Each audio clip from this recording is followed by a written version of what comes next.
Hello and welcome to the Sperrins Podcast, Voices from the Frontline. This podcast comes from the Sperrin Mountains in Northern Ireland.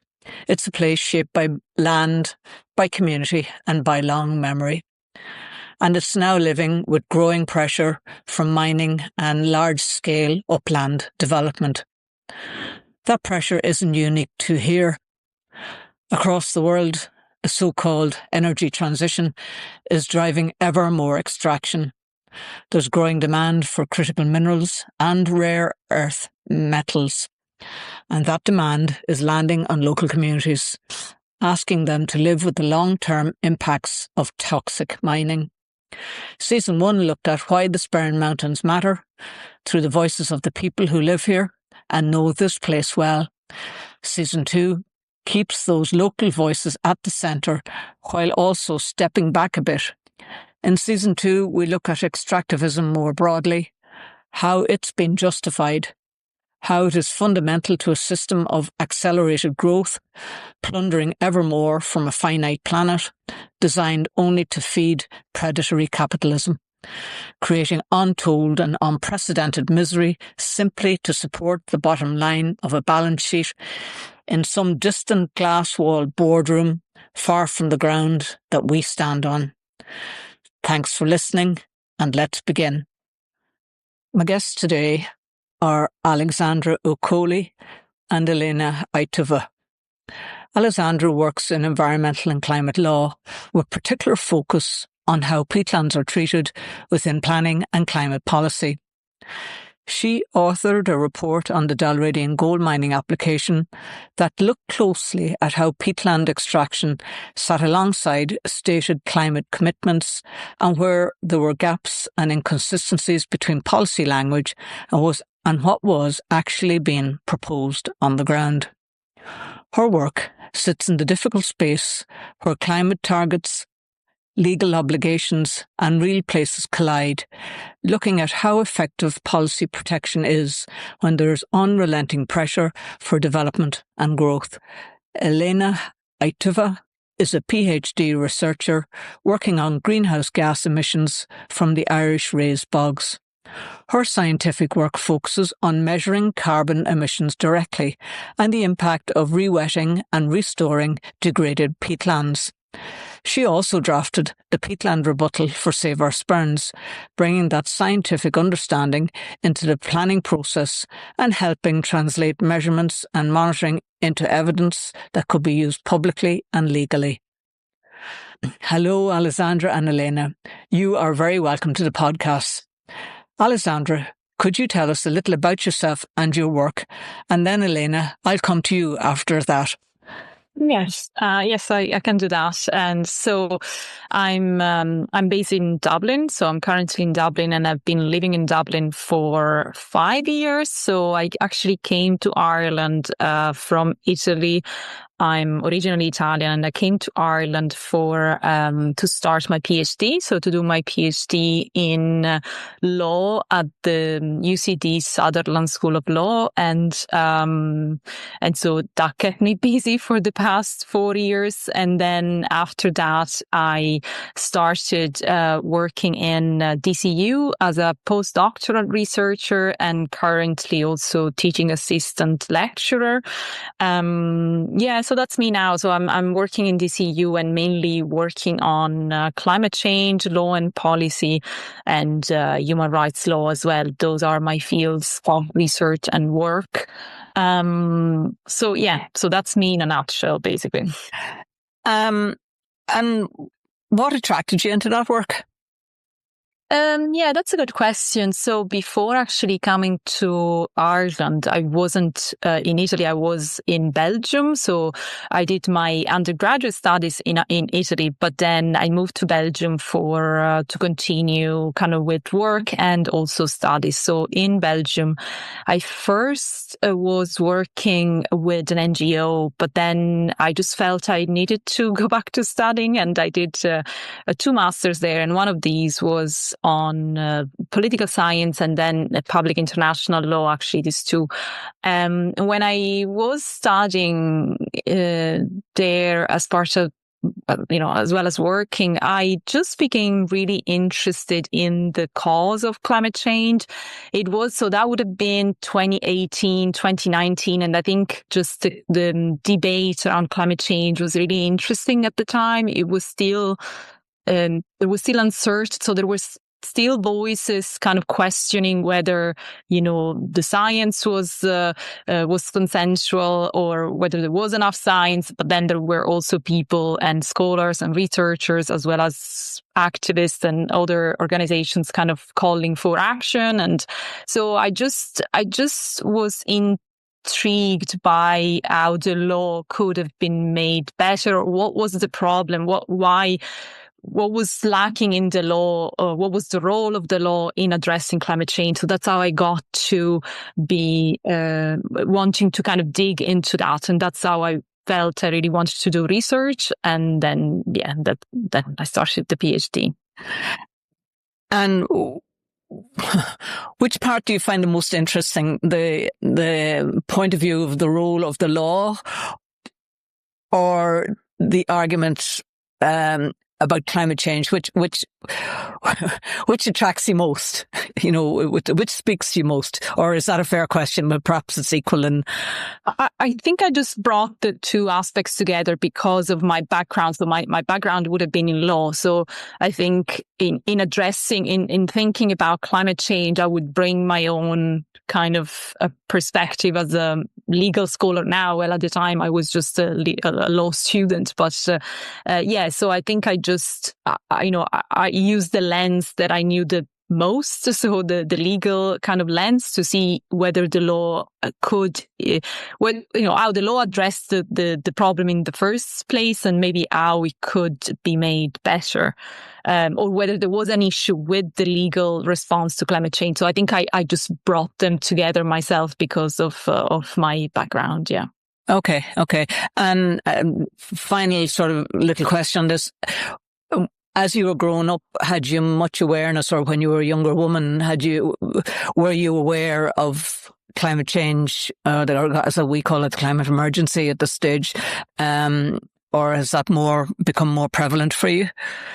No, I think it has become really prevalent when I moved to Belgium. I think there was much more awareness. Just as a question of time, it was a different time, but also I come from a small place and small village in the south of Italy. I just don't think even now that the awareness that I have here in Ireland, in Dublin, is a bit different than back home. There is much more awareness even there, but I don't know if it's just a question of being related or linked to certain institutions and the work I do and all of that. But no, I think I grew up with that awareness later on. I didn't remember growing up with the awareness of climate change. No. Okay. So let's move it on a little bit. Can you explain to the listener how peatlands are protected by law in the Republic of Ireland? Just a general overview. You don't have to go into huge detail. Yes, for sure. What I say all the time when I'm asked this question is the idea that maybe, the first thing is that we need to understand that there isn't just maybe one law, one legal instrument that is applicable to peatlands, but it's kind of a constellation. So I did this kind of in my research, this mapping of different laws that apply to peatlands. And first of all, the main one would be the main legal instrument would be the EU Habitats Directive, because that provides for designation of protected areas in the Republic of Ireland. And then, so these areas are designated, and the goal is to kind of preserve these natural features so that they can, we can enjoy them for present and the future. And then another important piece of legislation is the Environmental Impact Assessment Directive, which basically provides for an assessment of the significant impacts that a specific project or plan can have on the environment. So as you can imagine, then, especially the Habitats Directive with the designation of protected areas has created this divide between designated and non-designated peatlands, and then the level of protection is different as well, because designated peatlands would have a stronger level of protection. It basically, the main implication of this is limiting land use activities that can happen on the land then. And just to keep in mind that obviously these laws were adopted with, they didn't have the idea of peatlands as carbon sinks in mind. So peatlands as essential for mitigating climate change. They were mainly, the goal of those laws was mainly to protect biodiversity and protect peatlands as natural habitats. And then more recently, peatlands have begun to be seen as important carbon sinks, and so as absorbing and storing carbon, and so as essential also for climate mitigation. And that led to another system of protection with targets to be achieved, and restoration targets and climate targets as well. So I can go in detail into that if you want me to, but that's kind of an overview on a general level. And do you feel, in relation to the law, that the peatlands are adequately protected right now, or have you an opinion on that? It's a good question. The problem essentially with the law, especially in relation to my experience with the Republic of Ireland, is the lack of enforcement. So even if the law was there in terms of the designation of protected areas, the enforcement has been lacking in a sense that, still, let's say, land use activities that weren't supposed to happen, continue to happen. In terms of, I especially looked at peat extractions, both from an industrial and domestic perspective. So they continue to happen, and it's been difficult to lead to the cessation of those activities. And sometimes, the problem is also related to how the law has been implemented, with lack of maybe involvement and consultation of, people felt they have been kind of left behind in that kind of application of the EU law to the national level.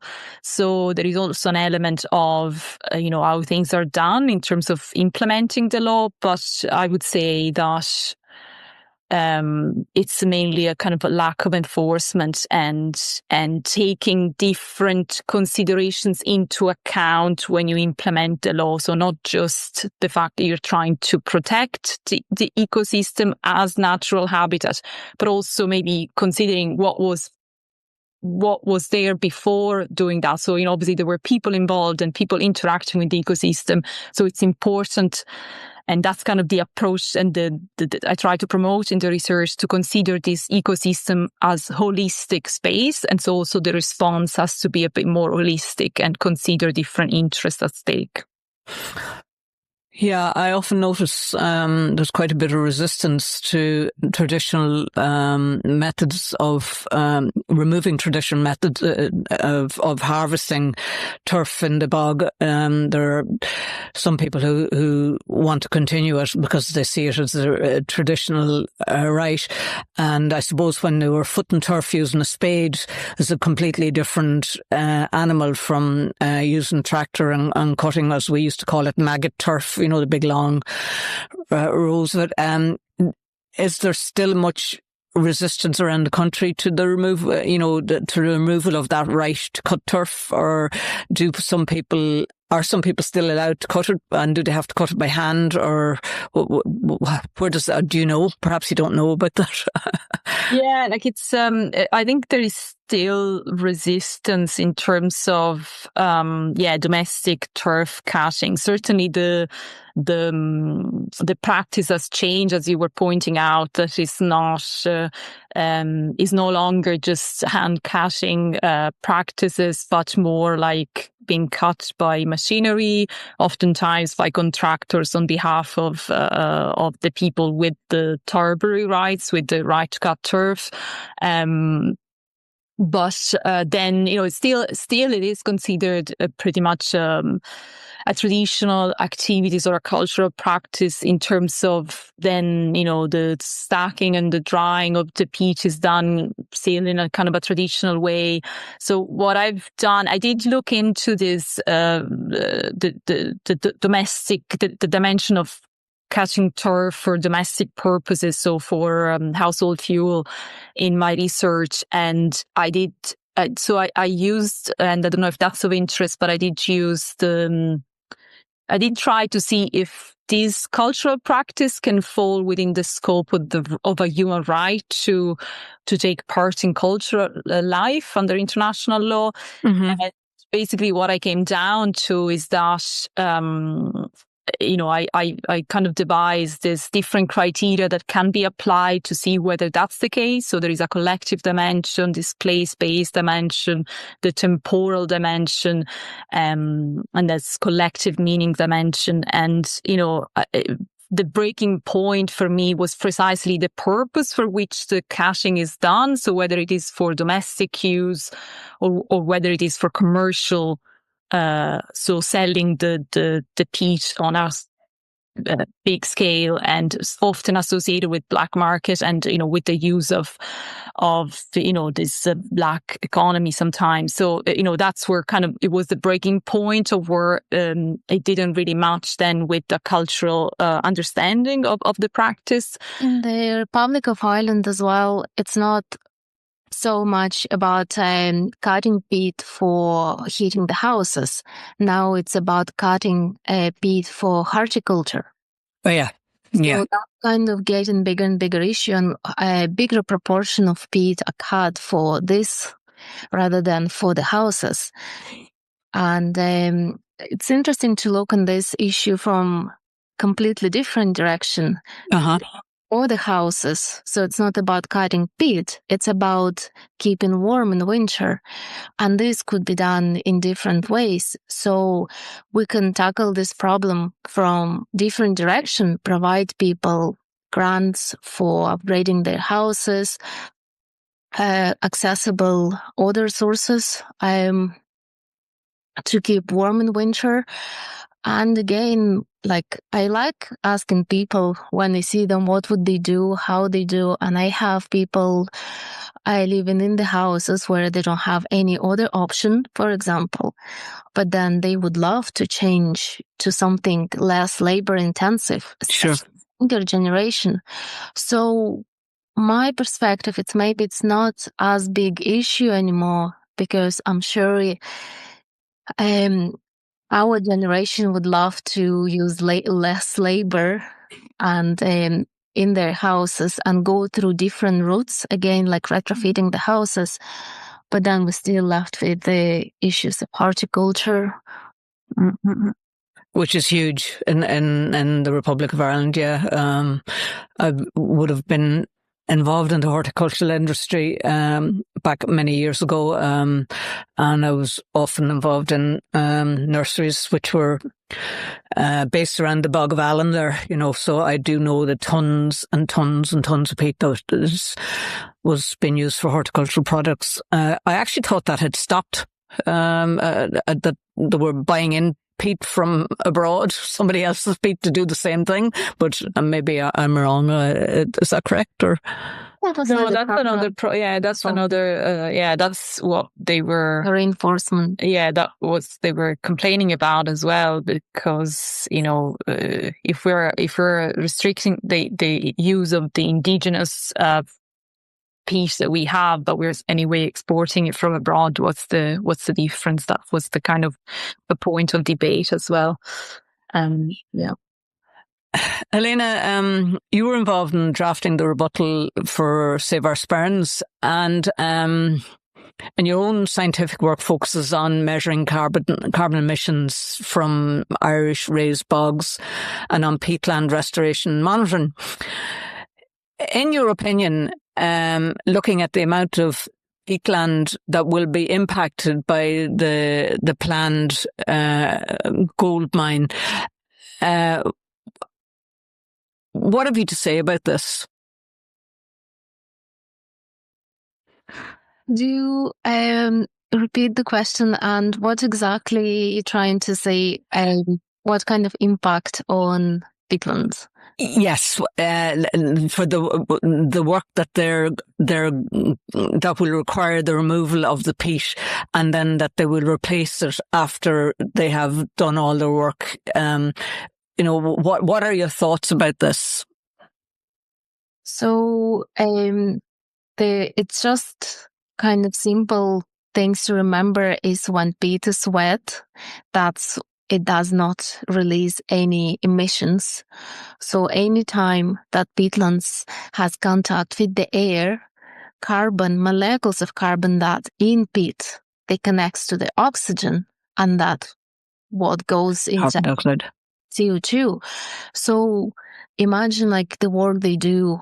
They have to drain peatlands first, I presume, to dig it up. And then lots of peat is connected, has access to the oxygen while they transfer it, while they put it to the new place. So it's all, we're all losing carbon at every stage. And then peatlands is not uniform. So it's not peatland, the same peat as we have like 3 meter depth. Or the peat we have at the surface. It has different carbon content. It has different properties. So it's kind of complicated when we move peat from one place to another place. So we literally don't have any evidence or any monitoring of what's happening. So science cannot say at the moment what exactly is going to happen and how it's going to happen. But again, like remember, wet peat, no emissions. Dry peat, we have emissions. And is it possible, I know you said because it's changeable or it's variable and there are no models existing, but is it possible to say like 1 cubic meter of dry peat equals X number of emissions? Does that figure exist out there, or? Yeah, so we can have a look. We have some numbers from land use. So when peatland is on the land, it emits certain amount of CO2.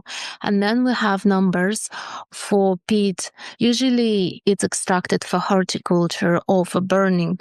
So that's, we can add up as well those numbers. There are methodologies existed in the National Inventory Report in the Republic of Ireland, so we actually can calculate once we know how much peat was taken and the area of the land it was taken from. Yes, it is possible to estimate the number. Okay. And so another question I have, so my understanding of peat is that it acts like a giant sponge. Yes. What is it? Sphagnum moss, it absorbs how many times its own weight in water, or do we know that? And I know it absorbs a lot of moisture. Yeah. And we often, when I came to Oma first back in 1985-86, it was very heavy rain in October, November, and the Strool River burst its banks and almost flooded up to the top of the first floor windows from the amount of water that was coming down, almost in a kind of they call it the Virgin Plain. It's in a kind of a low area surrounded by hills, all of which have got upland, they've got peat bogs on top. And removing vast quantities of peat like this surely must have an impact on the lower hydrology and downstream hydrology. Have you any comments either of you would like to say about that? Or Yeah, definitely. Every time we do something with the peatland, disturb them, cutting drains. Like pretty much if you remove peat, it's cutting a big, massive drain. So, and what happens is that this kind of sponge qualities, you kind of cut it in half and you have this open sponge. So all those features we value peatlands for, like absorb water after the heavy rain, kind of loses it and kind of goes to the opposite. So now right, taking in all this heavy rainfall, heavy water, and release it slowly afterwards, because it's been cut.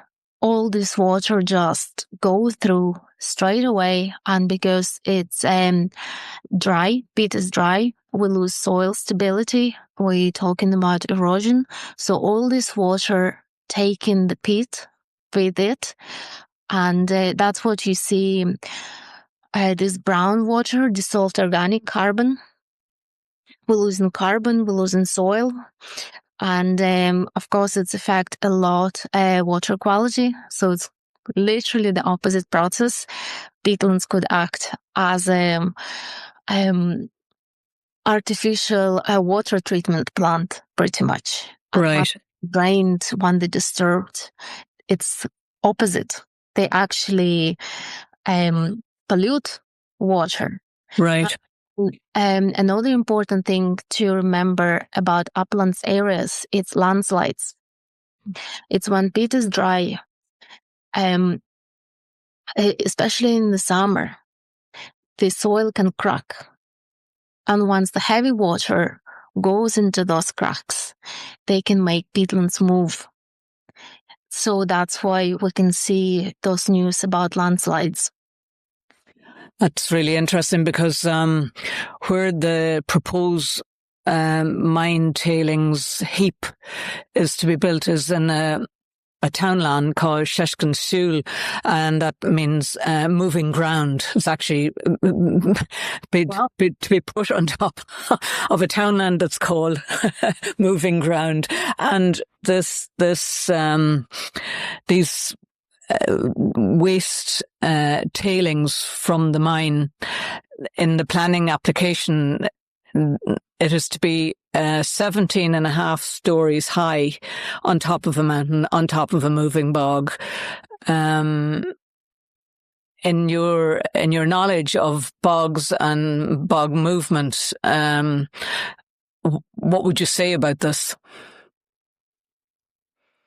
Yeah, again, you have to be very careful with this, and it's really hard to predict. It's mountains areas, so it's not flat ground.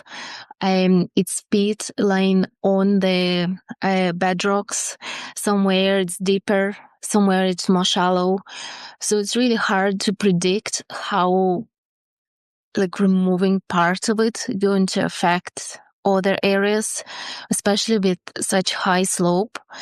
And it is getting a problem, as we can see. We can hear news of landslides happening here and there. And then I would say about wildfires as well.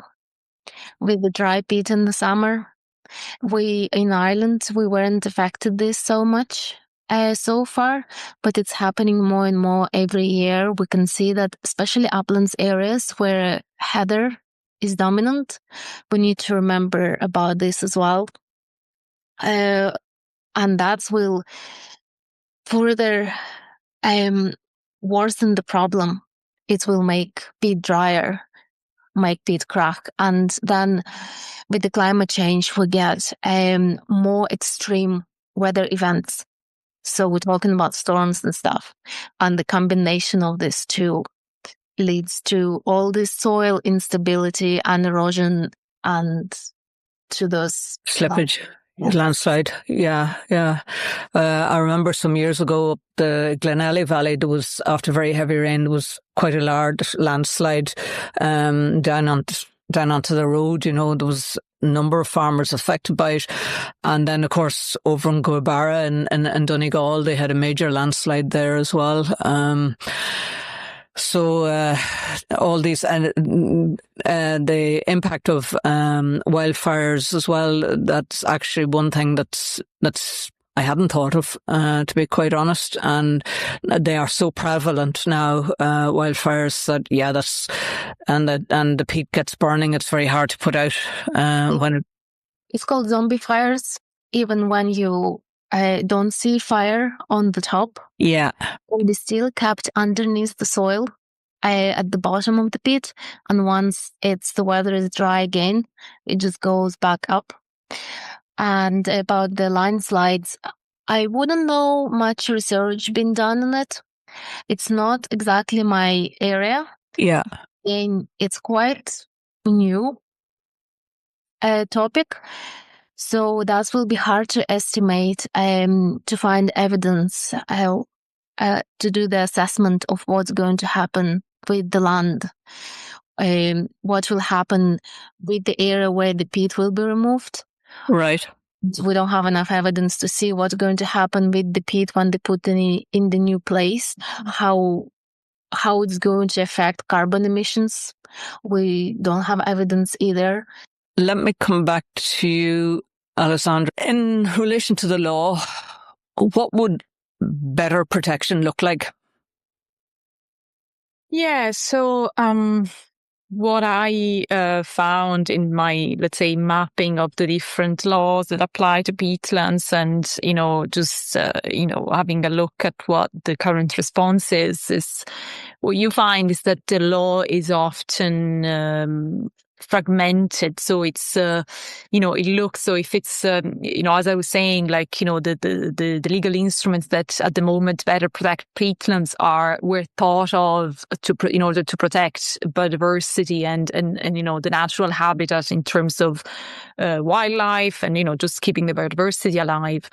And then you have climate law, which is quite, it has this kind of, almost kind of carbon tunnel vision. So we need to reduce emissions. We need to, so it needs to be more integrated. It needs to be, to consider, because peatlands aren't, and peatlands are a great example of the interconnection as well, because they're not just carbon sinks, they're not just natural habitats, they are like all of these things together, including lived in environments and environments with which people have interacted. So that's what I kind of come down to, that the law needs to be more integrated, needs to consider the potential also clashes between these different objectives. For instance, and Elena maybe might jump in on this, but like there has been also there have been concerns around the building of, for instance, wind farms on peatlands. And so, you have wind farms that obviously try to achieve a certain climate goal, which is moving away from fossil fuels and having renewable energy. But then at the same time, you're building it on a bog, on a peatland site that is supposed to act as a carbon sink and have carbon stored. So, you have a clash of different objectives. And also just the idea that beside these different climate or environmental objectives that have to be considered together, but also the fact, as I said, of the human aspect, the human dimension and social and cultural dimension of peatlands.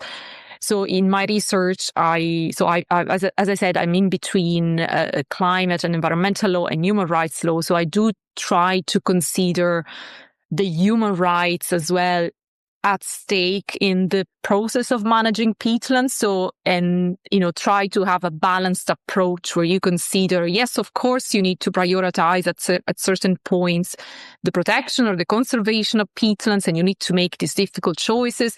But still considering that, they have been human-shaped spaces as well. And so in maybe either adopting the law or implementing the law, taking into account the human interests that so the human rights of people that have been maybe impacted in the process of protection as well. So I think this holistic approach to the problem is really necessary, and that's what I try to promote in the research a lot. Yeah.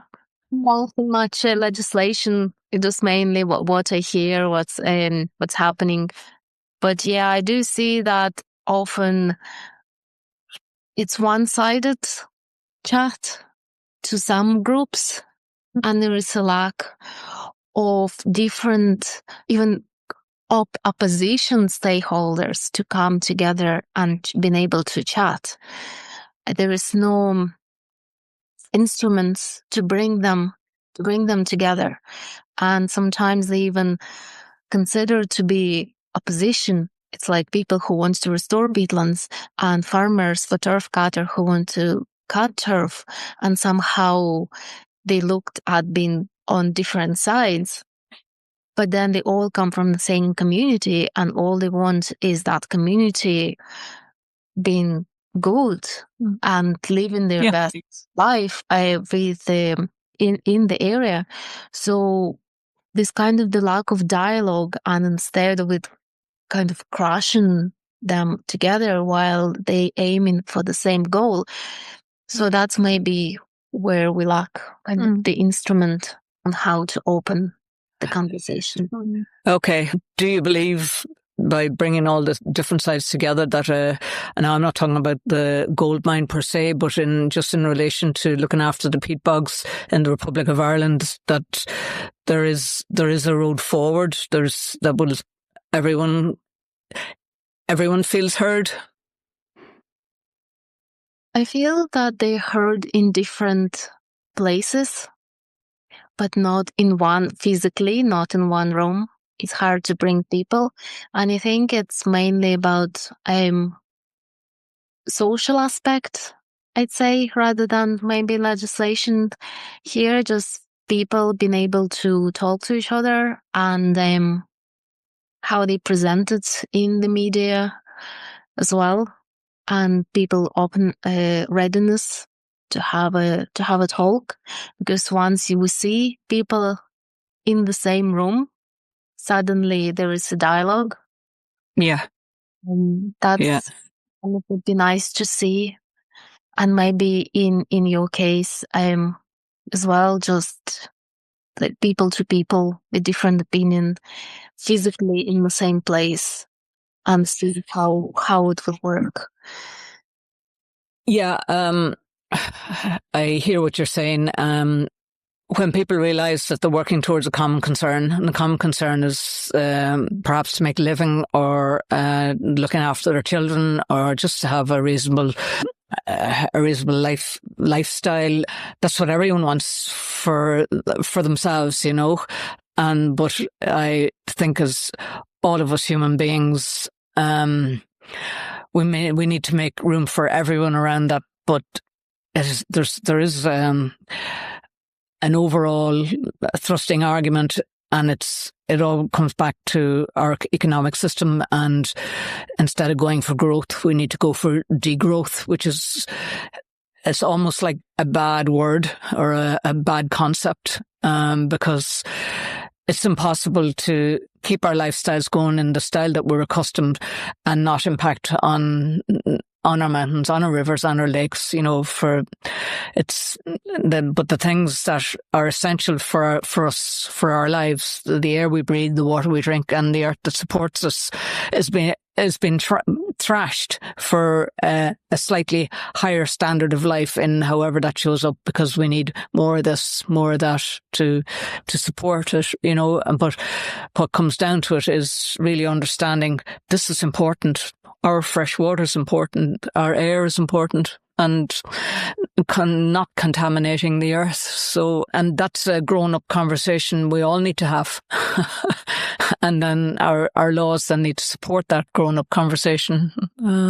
It's just made me think of right to a healthy environment, which is something that I highly support as a so the right to a healthy environment is not for instance currently recognized in the European Convention of Human Rights or in Ireland. There has been development to that, but it's precisely this idea that we link a human right, which is normally, whether you are impacted in your own physical or state or mental state, with the fact that we actually heavily rely on the environment. So there have been calls at international level, and then it's also development at judicial levels in the Republic of Ireland especially, but still we're not there. But it's highly important as a right to establish that connection between us human beings and the environment. So we need the environment to be healthy, because then we can be healthy as well.